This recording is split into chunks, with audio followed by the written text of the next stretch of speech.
Hello and a warm welcome back to another week on my plot, and it's been a good week. The weather's been dry, the slugs have been dormant, either that or I've killed them all, I doubt. And yeah, crops are establishing. Things like the pumpkins, the squash, the 2 cucumbers I've got out, they're sitting, they're not really moving, but that's that period I mentioned of that sort of shock and awe where they go in the ground, and the weather's not hot. I mean, yesterday I wish I'd put trousers on instead of shorts. Interestingly, the Met Office have recorded or declared that they've recorded the hottest May on record. They really have shown their colours there. That is, even I saw the Sky News reporter on the Sky News reading that, and she burst out laughing because she knows it's a lie. I mean, most of my customers have still got their heating on. I mean, the whole climate alarmist thing is laughably stupid, but that really did show their colours. The hottest May since records began. My goodness, what a laugh. Anyway, on the plot, it's Saturday morning because tomorrow's dry, or forecast to be dry, so we're going to do another car boot sale. And I've got all morning on the plot. I'll probably go home just after lunch and spend a bit of time with the wife getting ready for tomorrow. And I'm going to do a plot tour. I haven't done a proper full plot tour for a long time. And all the crops now are in the ground. There is nothing at home that that has a vacant bed, waiting for it. And that, that's normal for sort of as we go into the second week of June. I think the key thing right now is to keep on top of the weeds, and importantly for me, to be busy at home in the greenhouse and in the shed, sowing and pricking out new crops, so that as I empty a bed, I mean in the next month I would expect to take out the garlic, maybe some of the onions. I haven't got many onions left, and that'll then be an empty bed in July, August. Well, I've got, for example, swede, a couple of trays of swede growing on in the greenhouse, and they will go in when there's an empty bed. And I think that's taking the allotment and the kitchen garden to the next level, is when you can not only have one crop in the ground, but you have other crops waiting so that the ground isn't sitting dormant. And in between, if you've got it, you'll give the bed a dressing of allotment compost, which I have got ready. So things are looking good on the plot. It is good to be out of May. That was a pretty dire, frustrating month. We look forward to it all year after all that rain and all through the winter. And it was a complete and utter disappointment. Although it was the hottest on record, apparently. What a joke. Anyway, welcome along. And I would just say, before we go and look at the plot, I didn't say it in the last one, and I should have, so I'll address that now. I'd like to say a very big thank you, sincere thank you, to everybody who's subscribed to my channel. A number of you said, we've watched all 200 videos. Well, you're heroes. And every one of you is appreciated. Every thumbs up, every subscription, and every time somebody leaves a comment, I enjoy it. Even the negative ones. I haven't had one for a long time. It was usually during COVID when I had a bit of a rant and somebody said I was talking crap. Turns out, in hindsight, I wasn't. They were. But there you go. We're all entitled to our opinions, even when they're wrong. Big news on the plot. I've treated myself. Yeah, exciting, I know. A new wheelbarrow. The old one had rusted through and the tyre blew out, and I thought, right, I've had that 15 years at least. Time for some new blood on the block. So it's from Travis Perkins. I know you want these technical details. It's a Hamelin or Hamelin, 120 litre capacity, racing lime green solid tyre, so no punctures for this beauty. Yes, I'm as excited as you are. Happy days. So, eyes down looking for the full June plot tour. And starting right at the bottom end, I'm pleased to announce that the pea purple magnolia really has taken off in the last week. Lots and lots of pods. Really looking forward to picking them. So yeah, a completely successful crop. Stunningly purple flowers, bicolour. Yeah, absolutely stunning. Both beautiful and nutritious. The perfect mix. The potatoes, I've given them a bit of a water this morning. Looking healthy. Couple of them, I think they've been nibbled off by slugs during the wet weather, but you know, just normal attrition rate, nothing excess, so it all looking good. As are the main crop potato cara over here. A row of pumpkins, like I said, not really moving, but just establishing. Going to run the hoe through there today. But they've got nice fresh green growth, which looks strong. So hopefully in the next week or two they'll really start to push on. This comfrey needs chopping down and making into fertiliser. First run of beans are in, you saw me do that last week. And then another row of pumpkins. And these three are called zombie. Again, I have mentioned that. I've not had a very successful germination on the carrots. They're very sparse in those pots. I may try again later, but you know, some years you're a success, some years you don't. Those are the Kestrel second early and a row of Charlotte as well, and they're all looking good in the tubs. Won't be long before I'll be picking them. Down here, more blackberries, which are probably the most successful crop I have on my plot. Maybe it's just you know, they like the ground, I don't know.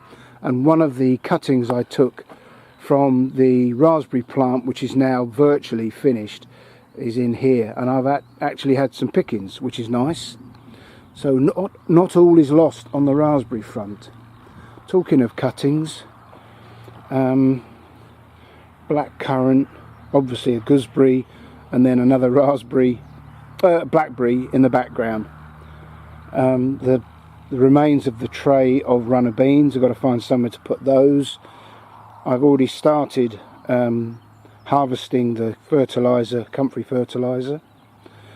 And then on the main plot, I indulged myself. Again, I've gone mad. I've bought a type of strawberry called Sweet Colossus. Meant to be very, very large and very, very tasty strawberries. So I've potted them with a view to moving. We'll see. It's too late now to get a crop this year, but they're an investment in the future. Sweet peas are doing all right. Those garlic look awful. They've been in since October the 9th, and they're about the thickness of a pencil. Strange. Both dwarf and climbing French beans, left and right of the arch. And over on the beetroot bed, you can see the difference in size between the beetroot that managed to survive the slugs in my first planting, and then the substitutes that went in where the others were eaten. I suppose that does mean it'll stagger my crop. The arch has been adorned with both roses and blackberries, which is nice. And then to pea alderman, which is absolutely romping away. I water it every time I come up here, and I water it heavily. So I think that's what benefits the pea, and it's loving it. I've planted up some zinnias and asters in the pots, and then the tomatoes, they're doing okay. I've had some strong winds, so I've had to tie them in, and I never stop side shooting them, but it's worth all that time and effort when you start cropping in September. Butternut squashes, again, not really moving a great deal. A lot of watering going on there, but they should be fine. Right, moving up, I will just take you across and show you the broad beans, which have now got black fly. And I've got a spray bottle which I squirt them with to try and just use the water jet to blast the black fly off. We'll see. I'm sort of fatalistic that this year wasn't the year of the broad bean for me. And then the courgettes, again, I mean, there's a stunning flower on that one, but you know, there's a period with a courgette plant when you put it out, again, it's the shock, and then the first couple of courgettes tend to shrivel and die. Poor pollination maybe, but that's quite standard. That happens every year. I'm used to it. So maybe another couple of weeks before we're picking courgettes. And then the rather straggly looking peas, which have never done quite so well for whatever reason. And then another bed of strawberries. Strawberries. You'd think I'd know what they are by now. Tomatoes, I think. Yeah, and they're looking great. Yeah, some of them, as I said before, the leaders were nipped out by slugs, and I'm just letting a side shoot develop. But these are all Crimson Crush. Bed of leeks, they're looking all right.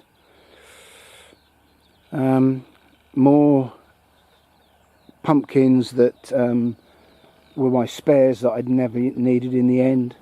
I think what I'll do with those is I'll go and place those on a vacant plot somewhere. And just let them grow, and then I'll have extra pumpkins which I'll be able to share with people, hopefully. A bed of mixed brassicas here, they're doing okay. Strawberry bed, again, it's its first year. All these plants are 1-year-old plants, so I'm not expecting great things. We have had a modest picking of them, and in fact I shall take another modest picking today. Brussels sprouts in front of you, and they're now getting well away from the ground. They have had a bit of a kicking from the slugs, but once they get away from the ground they tend to be okay, and the slugs don't bother them. My two trees, both pairs, as a conference and a, is it Doyenne de Commis? Look good. I water them regularly because they're in pots. More flowers. And then this is the winter squash mashed potato. Again, same as the pumpkins and the squash, the butternuts. They're okay. They'll start to grow this week, I would imagine. In the far distance is my one bed of onions. I've given them a really good soak today because the ground is all cracked as if we're in the middle of a drought, which we're not. And then the two cucumber plants. I'm going to nip off the fruit on those today and let them develop a little more. Give them every chance because they're outdoors and they're meant to be in. Another bed of mixed brassicas. Again, they look strong. The asparagus couldn't look healthier. That irritates me. That dandelion right in the middle of one of the crowns, and so I can't take a knife or a trowel to it because I'll destroy the asparagus. Every now and again I find an asparagus beetle and I have to pick it off, but I don't think they do too much damage. As long as you're quite vigilant, they're not a problem. Right, this is a bed of Romanesco collies, and if I can negotiate the tree, here we go. The heads are developing, and as long as the slugs stay off I might get some cauliflowers. They are stunning to look at as well as tasty. The blueberries are looking good. A bed of spinach, and then I'm meant to be growing radish and spring onions. The spring onions are doing great, but the last picking, or the last row of radish that I sowed just went to seed. So we've only had half a dozen radish so far this year. It's really poor. I find radish really difficult to grow. If they're successful, the slugs eat them. And my kiwi plant, it's really taken off this year. I mean, that's 3 or 4 years I've had it. The stem now is about as thick as a big thumb, but never any fruit. It's meant to be self-fertile. I don't know. I mean, I'm going to leave it there and see what happens. But yeah, I've never had any fruit on it. Never had any flowers, I don't think. Talking of flowers, the shed's looking lovely. And as we bring around at the top, I won't take you around the back to the parsnips. It's not the most exciting part of the allotment. But I have, again, like the carrots, it's a bit sparse, the germination. These are 2 Tom Thumb tomatoes. They look good. I water them every time I come up. And then some lobelia and cosmos, just to add some colour in a week or two. And again, they're looking good. They've escaped the slugs. Every time I come up here, I run my, there's a recess, and I run my fingers round, and I haven't found any slugs under there for a couple of weeks now. So, pond looking nice. So, here we are. What is it, the 8th? I think it's the 8th of June.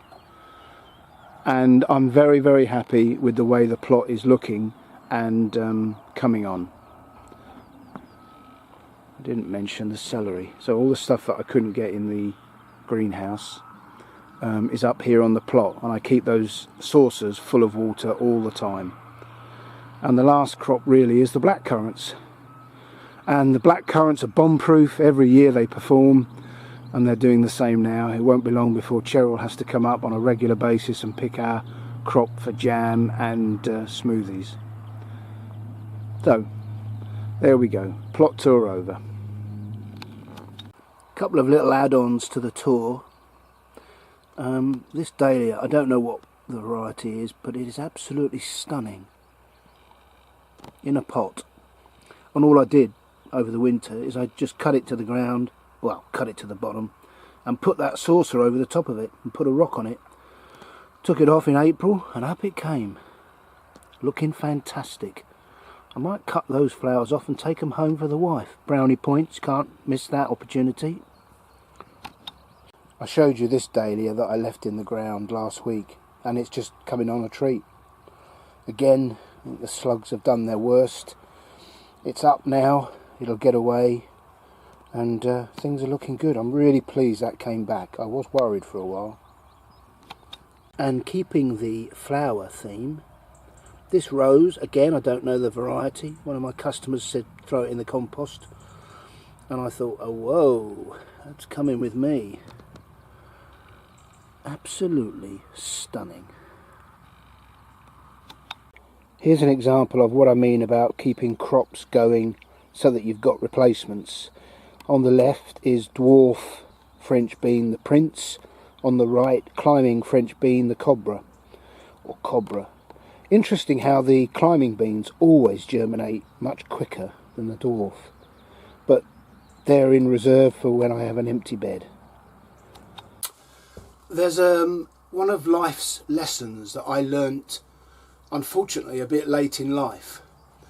When I was a young soldier, there were things we had to do that we were made to do. So it was mostly to do with finance, and that was that we had to attend lectures in the evenings, very occasionally, where some broker would come along and would try to sell us life insurance, kit insurance, financial deals, all these sorts of things, and we were made to sit through them. And you know, I think I had kit insurance, and we took up some endowment policies when we were in Germany with a view to, you know, getting a mortgage later on, and the endowment policies were useless, and didn't come to fruition as promised. And if I could go back and tell my younger self one thing, it would be this: when somebody is trying to sell you something or give you something, you know, I mean, it happens, I'm talking about financial products or whatever it may be. They're not trying to give you the best product for you. They're trying to make money for themselves. Now, I know that's cynical, but it's true, generally. And I would have been much better off had I learned that lesson when I was younger. So, and I tell you that because I watched an episode of Neil Oliver's show on GB News recently, and he interviewed a chap who he's become friends with. And this chap was, until recently, a consultant surgeon in the NHS. And he was obviously talking about his expertise, health, and the NHS. And there's a couple of things he said that rang true to me. Again, it's a little bit cynical, but it is the reality. And one was that he spoke to a GP friend of his recently. And the GP said, whenever I get a patient in my surgery, once I've got their file up on my computer, the NHS computer program has these pop-ups, and they come up and say things like, this person is not on a statin. This person is not on metformin. And of course, she doesn't know what the person's coming in for. It could be a sore knee, but it's telling that this person's not on a statin. And this GP was approached by the senior practice doctor and said, you're not prescribing enough drugs. Drugs is where we make our money. If you don't know, GP surgeries are a sort of bolt on to the NHS, but they're private businesses. All this stuff about we mustn't be using private. Every GP surgery in the land is a private business. It's laughable, really. But yeah, she wasn't prescribing enough drugs and making enough money, which I thought was interesting. You know, people think when they go into the doctor's surgery that they're going to get the very best medical care for their individual requirements. And you can make up your own mind about that. And the second thing he said that I found interesting was about when he was operating, you know, these enormous waiting lists. I don't know what the figures are, but, you know, it's something over 1 million people waiting for operations.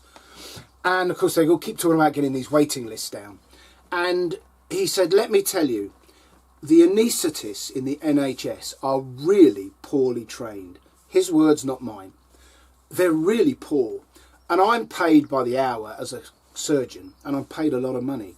And I can be waiting in the surgery, scrubbed up, ready to go, for an hour, hour and a half, while the anaesthetist tries to get the person to go to sleep. And he said, also the porters are really slow. Some of them are disabled, some of them are old, some of them don't care. And, you know, it takes ages to get somebody down to surgery. Then they've got to put them to sleep. Then they've got to bring them in and prep them, and so on and so forth. He said, it's an incredibly slow, laborious, inefficient system. He says, I can put in a 10 or 12 hour shift and do 2 or 3 hours of surgery. He said, so what I did is I brought in a second anaesthetist and a second surgery. And while one was being put to sleep, the next one was being prepped. And so as that one was operated on, when I'd finished the operation, which in most cases takes no more than half an hour for routine surgery, my assistant would close up, stitch up. I would then move on, scrub up and get the next person who the second anaesthetist had prepared, and so on and so forth. You can see the logic. Anybody with a half-functioning brain can see that's the way to do it. And he said, and slowly my waiting list started to drop. It dropped to the point where I was helping other surgeons get their waiting list down. And then one day the senior hospital consultant came in his office, shut the door behind him and said, what are you doing? He said, what do you mean? He says, you've got rid of your waiting list. Let me tell you, we need those waiting lists to be as high as possible. When the waiting lists are high, we have leverage over the hospital managers. And most importantly, when the waiting lists are high, when I finish my NHS work, I can go over the road to the private hospital and earn a lot more in the private hospital, allegedly getting the waiting list down. And I thought that was really, it's very cynical, but that's the reality of life. We're being told one thing and something else is happening entirely. And he became disillusioned with the whole setup, how poorly the NHS is run, how badly it does its business. And I know, shock, horror, you're saying negative things about the NHS. Well, that's the reality. And something else he said, which was incredibly profound for me, with a very, very personal meaning, was Neil Oliver then said, well, let's talk about good health. What do you do in your own private surgery now that you run a private business? He says, first and foremost, sleep. Sleep is the most important aspect of good health. You will never achieve good health if you do not get good, sound, solid sleep. He says, so the first thing I ask any patient, whatever they come in with, how are you sleeping? And I bet no doctor's ever asked you that. I guarantee it. And he said, for example, the worst thing you can do for your health is shift work. Never, ever do shift work. If you do prolonged shift work throughout your career, you'll probably live a long, healthy life. You could well live into your 80s, he said. But let me tell you, the last 10 or 15 years of your life, you'll have dementia and cancer. And I pressed the pause button. I thought, wow, that was my dad. My dad, for a large part of his life, did shift work. And in the last 10 years of his life, he had dementia and cancer. That man could predict. He'd never met my father, but he knew his outcomes. Now, why aren't we told that? For example, I know there was a study done on workers at Tesco, women. It happened to be women. And they had two groups, the day shift and the night shift. The women in the night, I can't remember how many years they followed them over, but it was a significant number of years. The women who worked the night shift got 50% more breast cancer than the group of women who worked the day shift. Now, of course, you can argue, well, if you told everybody that, we'd have nobody working at night. Well, that's not your and my concern. Don't do shift work. Get a good night's sleep. Anyway, again, on the theme of quite interesting, but yeah, my dad, little did he know, little do most people know what he had coming down the road. The way you live your life impacts on your health. Anyway, you may find that interesting.